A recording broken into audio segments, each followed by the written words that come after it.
आइल बारात रहे पुरु बटोला गोइनी देखे कैसे गुरहथी होला। आइल बारात रहे पुरु बटोला गोइनी देखे कैसे गुरहथी होला।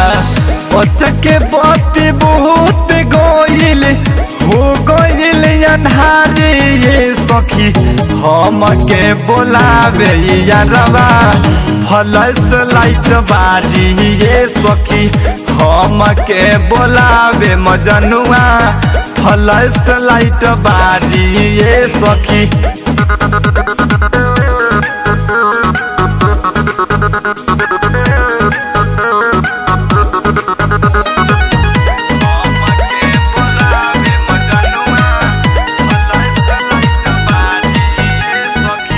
ढेर दिन से भेटनी नहीं करते रहे तलाश रे रही हम छतवा के ऊपर नहीं तवा जाइत पास रे।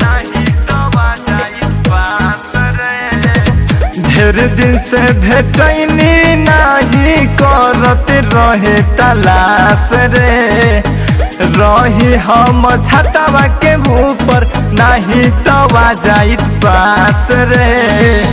लइकन पर बोल बोले हम पे आँख मारी ये सखी हम के बोलावे यारवा फ्लैश लाइट बारी ये सखी हम के बोलावे मजनुआ फ्लैश लाइट बारी ये सखी।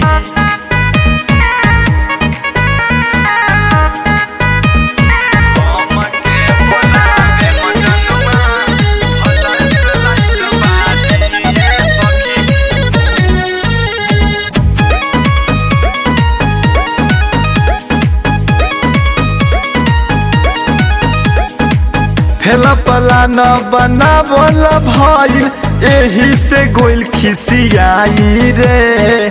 लवल डू हमार समझे न बतिया संगे सुते भऊ जाई रे। फेला पला न बनावल भइल एही से गोइल खिसियाई रे। रौकी लड्डू हमार समझे न बतिया संगे सुते भऊ जाई रे।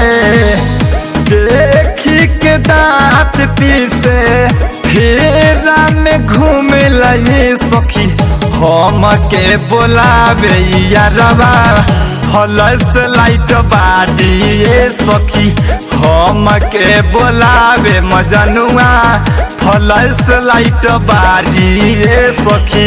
आइल बारात रहे पुरु बटोला गोइनी देखे कैसे गुरहथी होला।